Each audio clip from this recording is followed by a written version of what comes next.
Sometimes getting your soup to the right consistency can be a little tricky. So I'm gonna show you 3 tips for how to thicken it to be just right.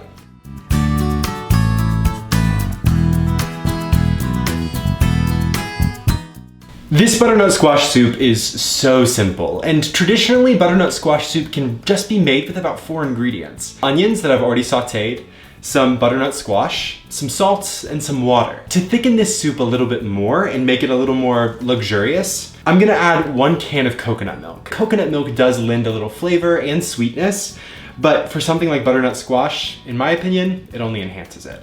So I've added a can of coconut milk, and now I'm just gonna add water to cover the soup.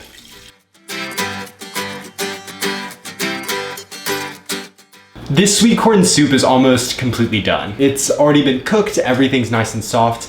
I just want the broth to be a little bit creamier. I'm going to take out some of the soup and remove it to another bowl that I'm going to puree with my immersion blender. You can use a food processor or a regular blender, whatever blending device you have on hand. Taking about 1/3 to 1/2 of my soup, and that's what I'm gonna blend. I'm gonna take my immersion blender and just blend away.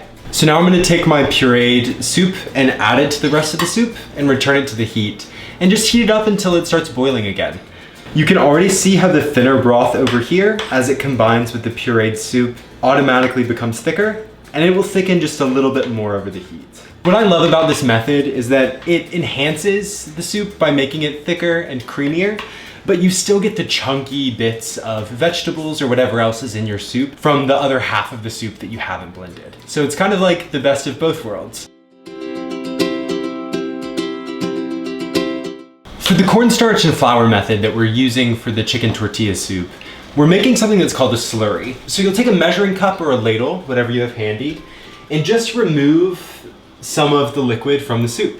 I'm gonna remove about 1.5 cups because here I have about 3/4 of a gallon of soup. And so I just want a sizable amount of liquid that I can thicken before adding it back into the soup. It is imperative when you're using this method that you don't add the cornstarch or the flour directly into the soup because it'll clump up and won't dissolve or thicken. Instead, you need to use a smaller amount of liquid to dissolve the cornstarch and the flour because it's more controlled and because you're able with a fork to get the clumps to dissolve. I promise if you add it straight into the pot, you're gonna be chasing those clumps for way too long. I'm gonna take some cornstarch. I'm gonna use probably about 3 tablespoons of cornstarch. And you just want to whisk until there are no clumps left. You'll notice the color will change, it'll get lighter. Once we add this back into the rest of the soup, that lighter color will definitely diminish. My pot of soup is right here, it's steaming and it's ready to go. And I'm going to slowly stream in my slurry while stirring the soup to make sure that it's evenly distributed and everything goes like it's supposed to. And you'll begin to notice that the thinner broth that you can see most easily at the top of the soup will start to become a little more viscous, and the soup itself will thicken as you pull the spoon through.